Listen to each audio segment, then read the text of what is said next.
Hi everybody. Welcome to ICC's Round 4 coverage of the Altibox Norway Chess Tournament, featuring 10 of the greatest players in the world, top highest rated players in the world, including world champion Magnus Carlsen and many of his close associates. And Round 4 had some sensational chess, a few little errors, but overall a really dramatic, thrilling round of chess. One of actually classic round. Even the draws were fascinating. Let's start off with the final moves of the battle between Wesley So of the United States and Sergei Karyakin of Russia. So this game, So was in command most of the game, had a serious bind working. At one point he had 2 pawns for the exchange. Now here he has 1 pawn, but a very dominant looking position.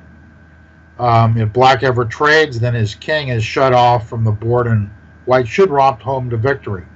But without trading, if White trades queens, then Black should be able to draw without trouble by bringing his king into safe to assist. So here now engineers a breakthrough, dramatic breakthrough with G5, classic little breakthrough. Black must take one way or the other. It's a similar outcome in either case. Karyakin chose the most tenacious continuation. H takes G5, H6. That's the point, forcing Black to trade. And now White also threatens to promote. And H7 check looks very unpleasant. So G takes H6 check, Rook takes H7 check, King G7. This looks lost for Black. Instead, Karyakin played Rook E8, and now we have treated to a really wild finish. H7 check. Now Black's king is in a stalemate position, but White threatens to walk his king over to F7 and pick off a rook for nothing. Let's see what happens. King G4. What does Black do? Finds the only move to put up resistance. He's got to actually get rid of these pawns. F5 check, correct. King takes G5, that's the best move. Best try. King takes F5 leads very quickly to a draw after G4. And G3, etc. Or Black will get this pawn. So White played King takes G5 and now Rook B1. Key moment. Can White win this? Well, in the game, let's see what happens. He played Rook F3, A3. Looks like the best try to win for White would be King F4, by the way. And then if, let's say, Black tries Rook G1 to win that pawn on G6, White will play Rook E6. And it's looking pretty grim there for Black. But let's see what happened. Instead, he played Rook A3.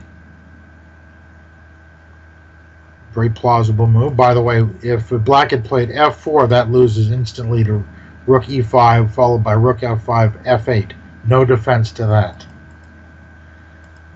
So he played Rook A3, check. King takes pawn. Now, sensational forced draw. Rook E1. Well, what happens on Rook A7? If he does that, Black plays Rook takes E8, takes E7, not Rook E1, that loses. Rook E8 takes E7, draws. Rook A8 check, Rook E8. And if he takes with a bishop, we know if Rook takes, that's stalemate. And if Bishop takes, White plays Rook E5, suicide Rook. King F4 check, Rook E4 check, White can't get out of it.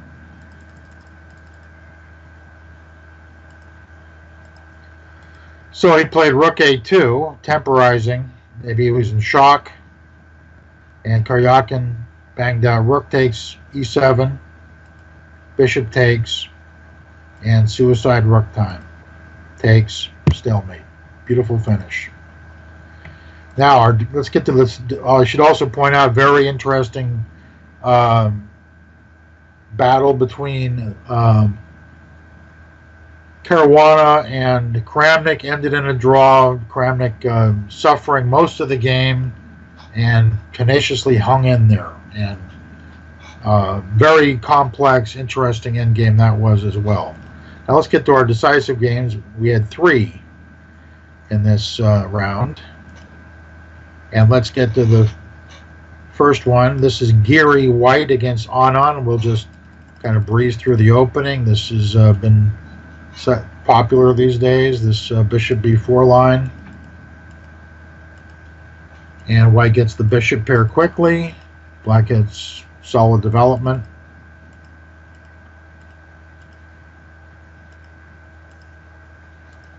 Okay, that's maybe controversial because after h3 gets pushed around, Giri gets the bishop, double bishops, 2 bishops against 2 knights. Now, Black does not have any weaknesses, really, but White has better pawn structure and 2 bishops. You can't ask for more. Slide edge, it's got to be a slide edge for White. Okay, on those, got a solid position. So here, what's Giri up to? He wants to expand with f4, start attacking. And Anand now maneuvers the knight to excellent square. Of course, it does neglect control over the important d5 square. And Giri follows chess principles. He wants to open the position up to exploit his fine bishop pair. And also the f-file is opened. And he plugs pressure on the d-file with his outposted bishop, bishop d5, hitting f7. Now, looks like rook e7 was a better way to defend f7, followed by queen e8. If then queen f3, maybe queen e8, protecting our knight.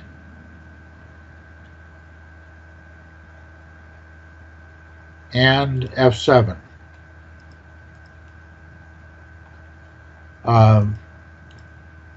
White may then consider bishop c3 and then knight e6. That's similar to the game, except in this case, Black has a rook on e7 instead of f8. So Anand plays rook f8. That looks a little passive. And he kept guards against knight b4. Black angles for knight d4, possibly knight f4. White continues his mobilization, pressuring e5. And just Black's still hanging in there. He plays knight e7. Well, that looks like a bit of a flub. Maybe he should just doggedly guard e5. Okay, time is getting short, especially for Giri. Knight e7, he grabs on e5, takes, so he trades center pawn, e5 pawn for the a pawn. Also, White's better centralized here. So now, a key moment. I think Anand underestimated White's attacking potential. Well, here Giri plays g5. It looks like there's no defense for Black after rook h5. The point being, let's say queen a3 attacking the bishop. White goes bishop f6. Ouch. And that is murderous. If g takes f6, White wins with queen takes, threatening mate, knight g7, and rook g5. No defense, except for the hopeless queen c5 check. Yeah, rook h5 would have decided the game very quickly. But instead, Giri played g5, and now Anand's back in the game, but not for long. So here he could play an active move like queen a3, but he tried rook c5. That's to trade off that powerful rook. Makes sense. Giri continues his pawn storm, h4. Rook takes d5. And here in time pressure, Giri plays c takes d5. Now, normally, the ultra alert Anand would have seen this effortlessly. Queen takes h4, holds, I think, comfortably. D takes e6, queen takes g5 check, queen g2, queen e3 check. If rook f2, queen c1 check, queen f1, we get more checks. Hard for White to get out of that perpetual check. Or he can surrender the e-pawn, and Black will have safe king, 4 pawns against bishop and pawn. Looks like that's playable for Black. but instead a very rare lapse here from Anand with far more time on the clock. He played knight c5, and immediately the game is over. White plays g6, threatening pawn takes pawn check, of course. Queen d7, and here's the move he overlooked, bishop b4, threatening d4, and black has simply no escape.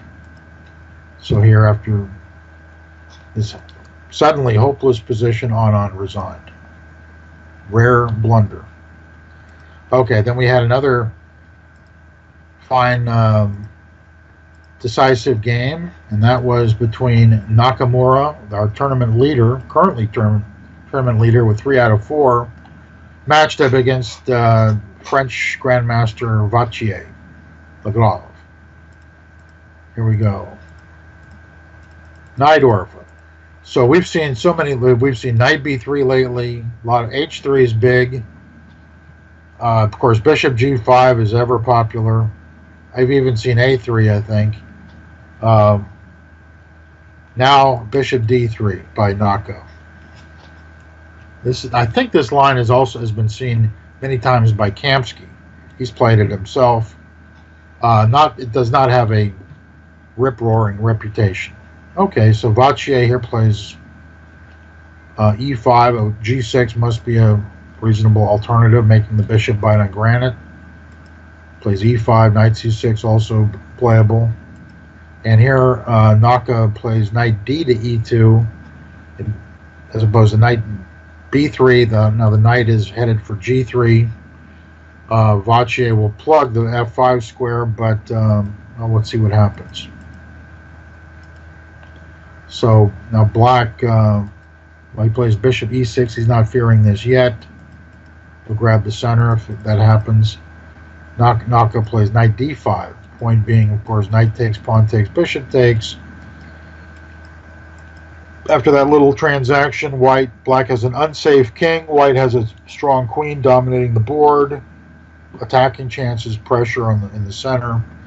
Clear edge for white. So instead, Vachier takes with the bishop, and we get one of these kingside versus queenside middle games. So white controls the queen side because of his 4-3 majority. Black's trying to scrape up counterplay on the king side. That's g6, and it's a logical start. Bishop h6 made some sense because before c4, because then it's not that easy to bring the knight to g7 as we see in the game. So c4, he plays knight e8. Also, case to be made for a5 and trying to establish a dark square blockade on the queen side. Played knight e8.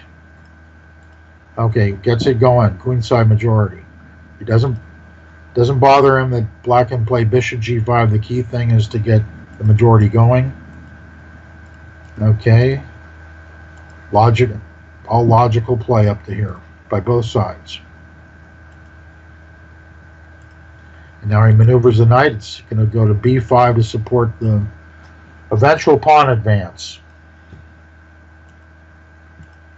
So one would assume, if just casually looking at this, that black's okay. He's going to looks like he's got quick counterplay ready-made on the king side, but white's about to break through, and there he goes. Now the tactical point is, if he tries to grab the pawn, double attack. So now black has to whip up counterplay on the king side. Tries with knight e5. Another thought was to play knight f6.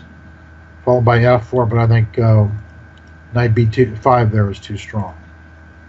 Another idea is just to get the rook out of harm's way and play rook a8, but that's a bit of an admission of failure with that earlier rook a3. So he plays knight e5, and there it goes. Of course, untouchable. We have a queen d5 check, and looks like that's the losing move here, knight h5. He should definitely have played rook a8 here, just to get the rook out of harm's way, meet the threat of knight b5, for instance. Now pawn takes pawn is no big deal after rook b8. If b5, that's rather slow. Then black can play as in the game and try to establish counterplay on the king side. White's queenside majority is not touching base yet. Instead, he played knight h5 at once, and this, well, looks like this is the losing move. Takes, pawn takes, gets the king out of harm's way, avoids checks. And now what happens on knight d3, white just simply plays knight b5.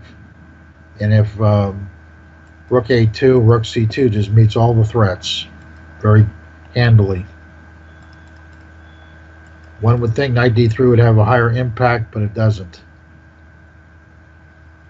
And knight b5, this is not a very pleasant endgame for black, with two connected pass pawns hurtling down the board. So it looks like it's black's on the verge here. He tries queen h4. Nice centralization from Nakamura. Everybody's covered all the weaknesses. So he tries one last pawn storm. Now, of course, knight takes pawn, rook takes pawn check would be embarrassing. But he just gets the king out of the way. Now he's threatening pawn takes knight. If f3, queen takes pawn, takes care of business quickly. So he tries e3, and now he takes the knight first, and takes the b7. Major distraction, that pawn on b7. And nothing to see here, folks. Move along a nice little sham sack. Rook takes f4. Of course, rook takes, we get another queen coming, and easy win, nating attack, up extra material, everything else. So he won spite check, king f1, and in view of queen h1 check, king e2, queen takes g2 check, king d3. No more good checks. Black's hopeless position. Actually, after queen h2 check, Vachier resigned.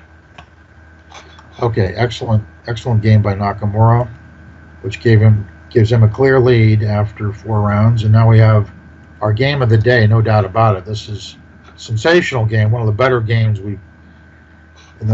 of 2017, no doubt about it. Let's go right to it. Aronian white, Carlsen black, world champion. Okay, nice modest line against Carlsen's semi-Slav formation.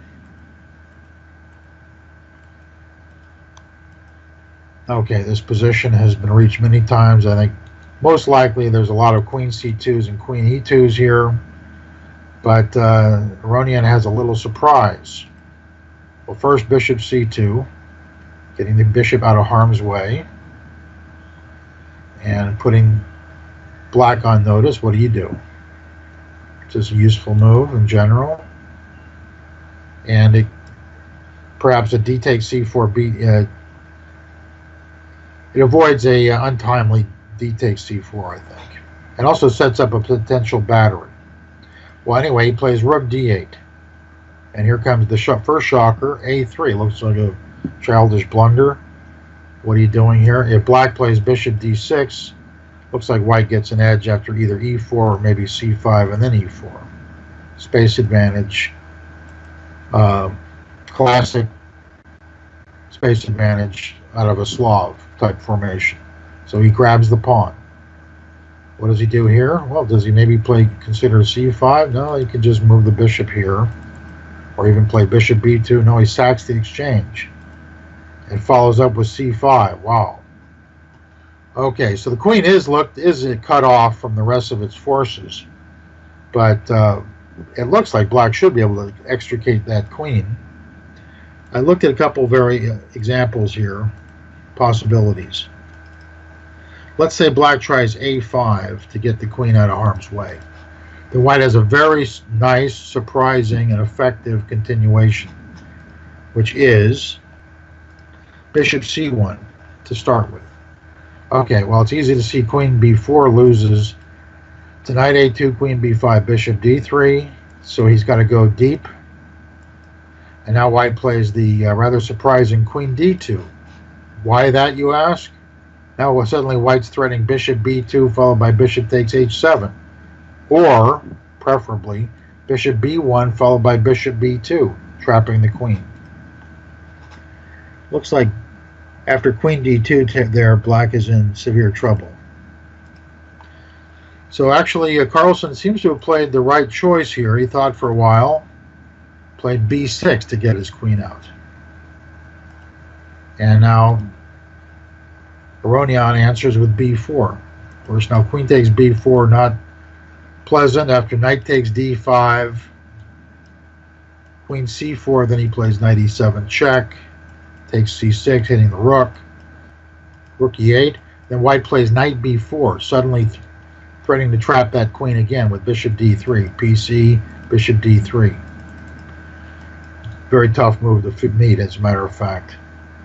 In fact, the black has to give up his queen. Bishop d3, queen takes, bishop takes, pawn takes, and it looks like this has got to be an edge for white. Queen versus rook piece and pawn, but white's pieces are better, the queen's better. Got to be an edge for white. Instead of queen takes b4, Carlsen tries knight e4.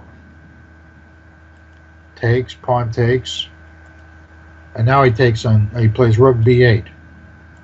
Now he could have considered knight f6 that to secure his king area. Then white will play bishop takes, rook b8, and there's no doubt that white has excellent compensation for the exchange here. He's got a pawn and very active pieces, a great pawn formation. Looks like this is full compensation, but the outcome's by no means certain. I think Carlsen should have taken that route. Instead, he played rook b8, and whoops, here comes bishop takes h7 check. Ouch. You don't get to play that kind of move too often against a world champion, and where it works.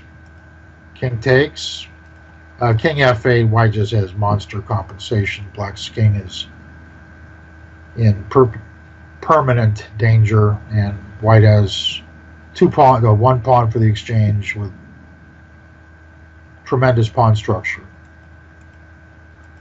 So he took the bishop, check. Now what happens on king g6? Then white plays queen f3. Not queen, much better than queen g4. If king takes knight, we get e4 check, king g6, and queen takes queen. If he plays knight f6, suddenly we get a nice discovered attack on the king and the rook on b8. Knight h5, queen takes rook, king takes knight. This is black's position is a train wreck.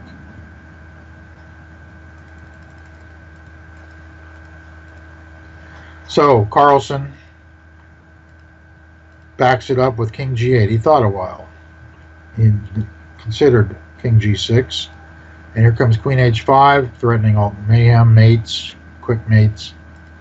So he plays knight f6, pretty much the only move. Takes, and now he attacks the rook. He's a full rook down now, but promises of material recovery. Bishop d7, only move. Check. And tough call again. Do we go g8 or h7? I think g8's it's probably a better choice. Knight takes rook.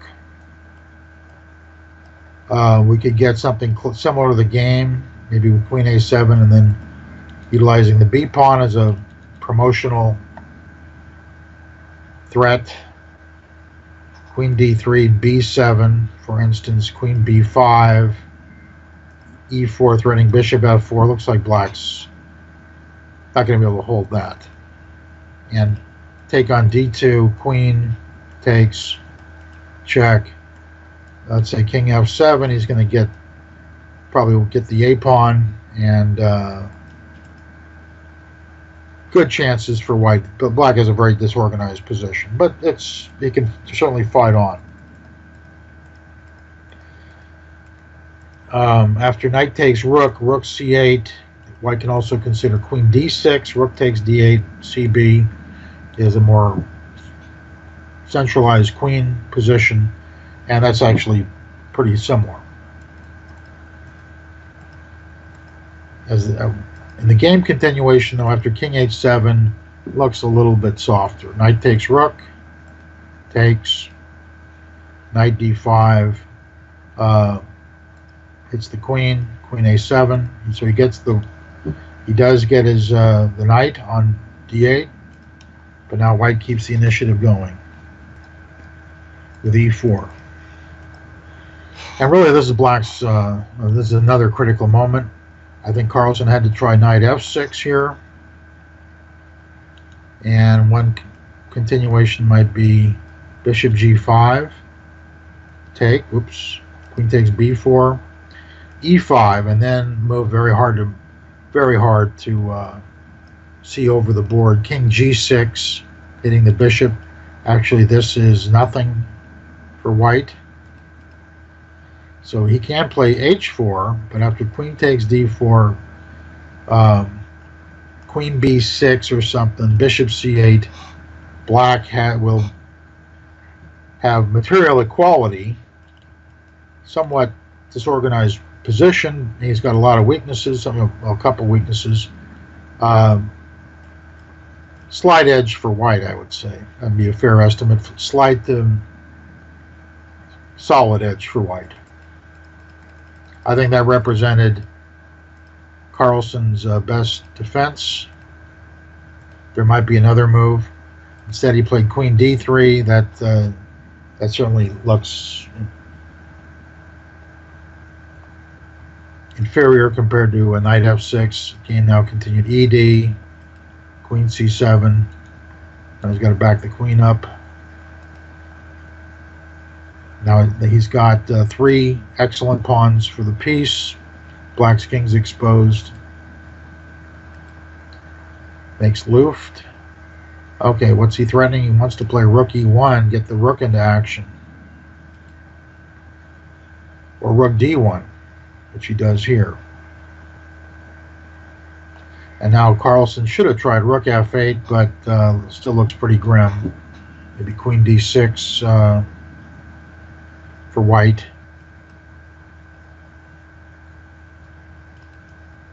Check. Maybe, is that a perpetual? It is a perpetual. He's still hanging on there.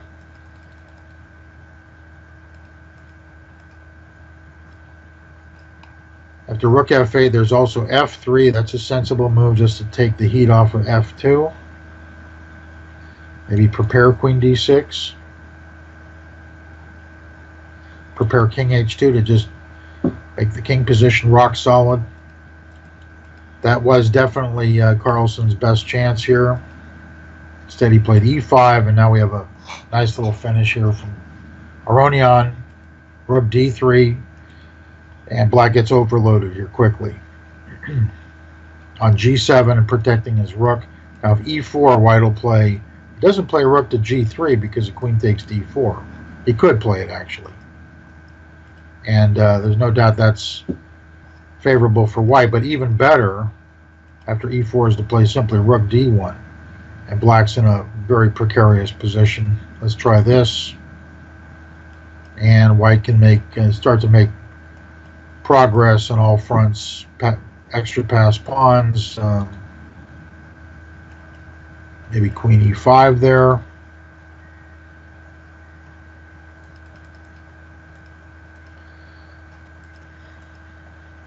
Okay, so instead of e4, he took, and well, that's the end of the game here. Now he plays queen e7, threatening rook g3 for sure. Rook g3 at once was not as effective as a rook g8. So he plays queen e7. That sets up a potential deadly check on h4, discourages rook g8. That's the nice thing about it. So he played bishop. Well, that's really the ultimate losing move. He actually had to play rook g8 here, but his position was very grim. This check's always hanging over his head. Queen e6, check, takes d4, and black's in a very bad way. He played bishop f5. That was losing almost at once. Rook g3, running mate. If rook g8 now, we have mate in 1, queen h4 mate, so we try bishop g6, and now queen h4 check, and now here Carlsen noticed king g8, rook takes g6, gets the piece, and with an easy win. So there, Carlsen resigned. And quite a lively game between Aronian and Carlsen. Tough game all around. Great play by Aronian. Okay, here are our standings in the Altibox tournament here. 5th Altibox Norway Chess Tournament. We have in clear first, Nakamura, 3 out of 4. Aronian and Kramnik tied for second, 2.5 out of 4. So, Caruana, Karyakin, Giri, all within striking distance of first place, 50%, 2 out of 4. Carlsen, -1, along with Maxime Vachier-Lagrave, 1.5 out of 4. And in last place, Vishwanathan Anand of India, 1 out of 4. That'll do it for our coverage of round 4 of this great tournament. I'm Larry Christiansen. Thanks for joining me.